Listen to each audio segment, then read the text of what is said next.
Litany of the Blessed Virgin Mary, lahat yun, 50 yun, lahat yung titles.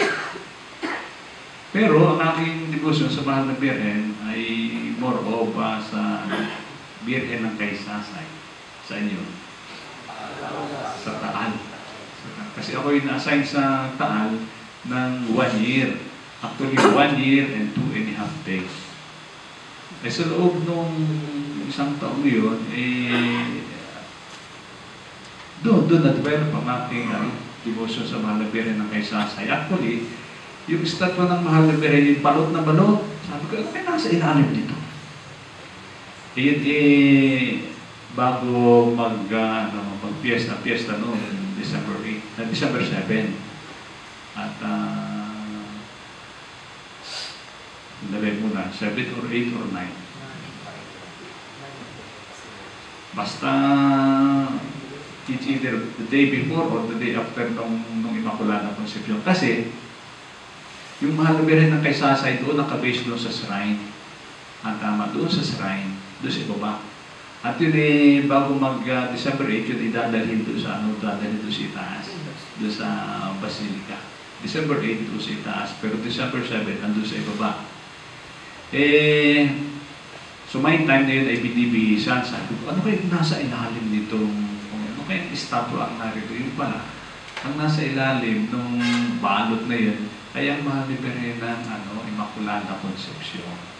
Kung bakit natawag na Birhen ng Kaysasay, meron ng masariling istorya, part of it is legend, pero pangalan ng Mahal na Birhen ng Kaysasay, na ewan ko kung paano nangyari, naging malapit ang aking puso sa Mahal na Birhen ng Kaysasay.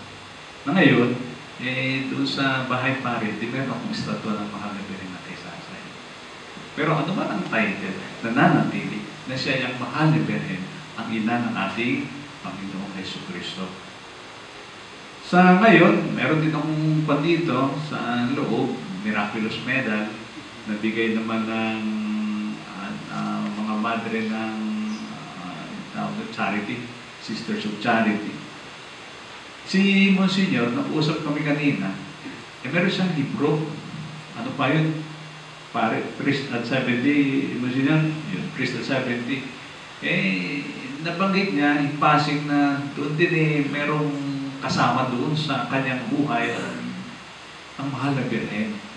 Tapos tayo, ibig kanya-kanya, katulad nito, narito tayo sa, ang repeat natin sa Religious of the Virgin Mary.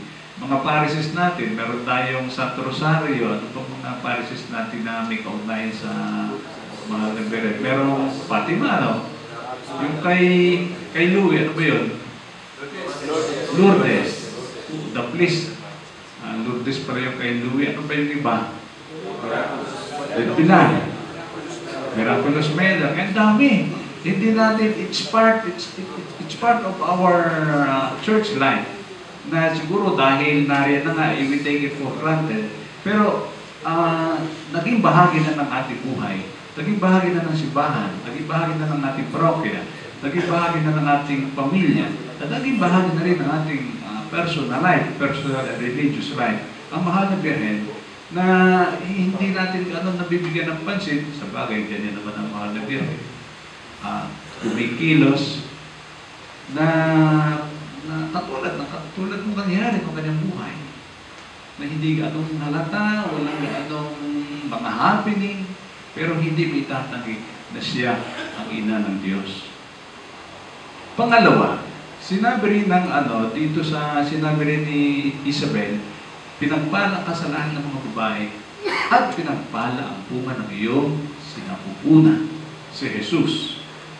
At itong sinasabi tungkol kay Jesus ay makikita naman natin sa ikalawang pagbasa. Sapagkat ang first reading is about the Blessed Virgin Mary, yung second